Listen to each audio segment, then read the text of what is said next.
Hi everyone, this is Kim and Jeffrey at Hancock Homestead and Gardens. Jeffrey's my grandson and he belongs to Karen and Matt Kendrick, my daughter and son-in-law. And they are out here quite often visiting. So Jeffrey feels right at home here on our farm. And today he's going to help me pick out chickens. Now, there are several different kinds of chickens that you can get. There are the Cochins, and those are the ones that have feathers on their legs and their feet. There are the Bantams, and they are small chickens. Bantams are 1/4 the size of a standard chicken. So if you don't have a lot of room, I would suggest trying the Bantams. They are so cute. Now, we have not raised Bantams here on our homestead, but I have had a friend who did raise them, and they are just the cutest things. And you can get Bantams in just about any kind of a variety, any kind of a breed that you want. And then you have your standard breeds. And your standard breeds are broken down into 3 categories. And those are your egg layers, your meat birds, and then your dual purpose. And of course your dual purpose means that they're good for both egg laying and meat. And we usually get the dual purpose. And the ones that we get are the partridge rocks and the barred rocks. I don't know if you can see that, but the partridge rocks are a really pretty brown and green. And then the barred rocks are a black and white stripe. And they're very good layers.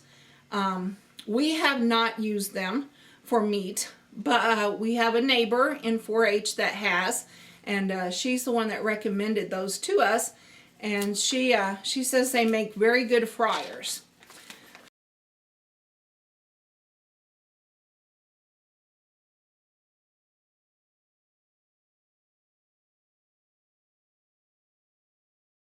And then also we get the Rhode Island Reds.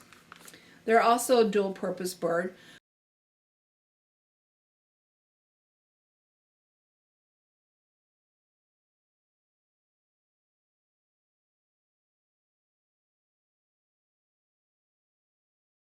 My children in 4-H would each have their own breed of bird. And I did it that way so that they knew which chickens they were responsible for.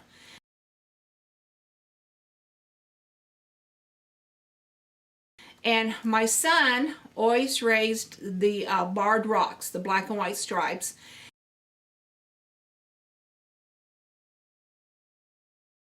And then my middle child, my daughter, would raise the Rhode Island Reds.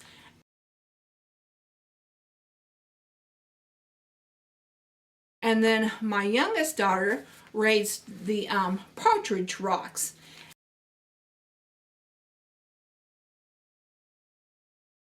And so when they would go out to take care of the chickens, they knew which ones they were responsible for. And when it came time for showing those chickens, it was their responsibility to pick out their best pens and the best hens, the best cockerels.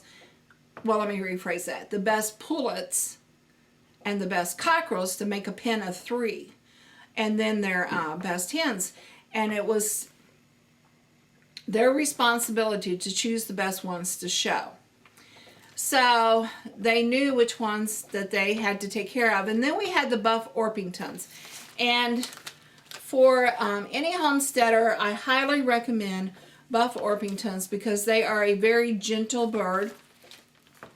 They're easy to get along with. They are a dual purpose. They're good layers. They're also very heavy, so they're good for meat. And they're also good for your winter eggs. If you're wanting winter eggs, then the buff Orpingtons are good for that.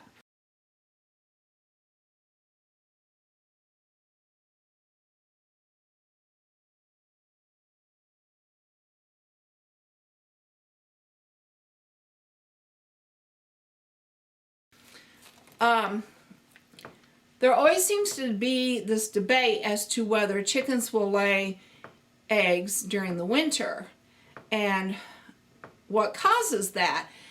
And yes, chickens will lay eggs during the winter, but there are certain conditions that they have to meet.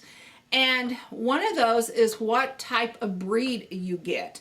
And the Murray McMurray Hatchery catalog is really good about telling you in the descriptions. They'll say, this bird is an excellent winter layer.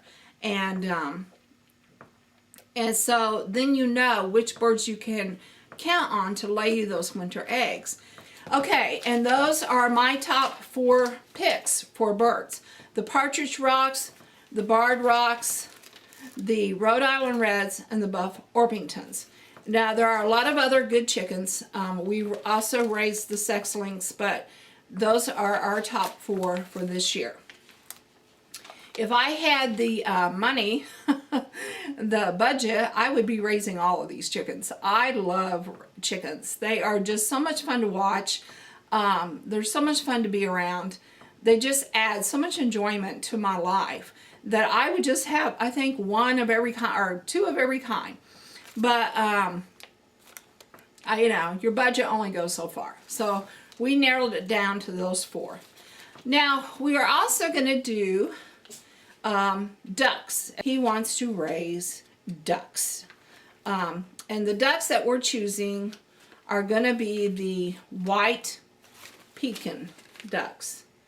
They're a good meat bird, and they're also good egg layers. And duck eggs are very tasty. If you have not had duck eggs, you should try them.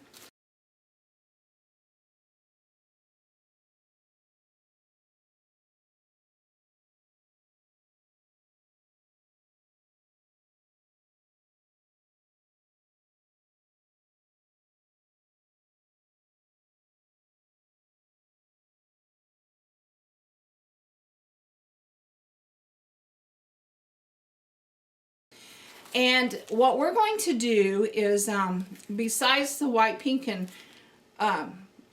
we are also going to do one of their barnyard combinations. Now, that's the neat thing about Murray McMurray, is that they always have these specials. They have an abundance of birds, and so what they do is they will take their overstock and put them into specials. And the barnyard combination that we're going to get will include 2 goslings, 7 ducklings, and 7 turkeys. And from what I can tell, we're not going to be getting these until May the 2nd, which is a really long time because I'm used to getting my birds in April. But evidently we waited a little bit longer than we were supposed to, and you know, May the 2nd is the first opportunity that they will have to send us all the birds that we want. So look for videos at the beginning of May with us picking up our chicks and doing the raising. This is Kim at Hancock Homestead and Gardens saying bye for now, but stay tuned.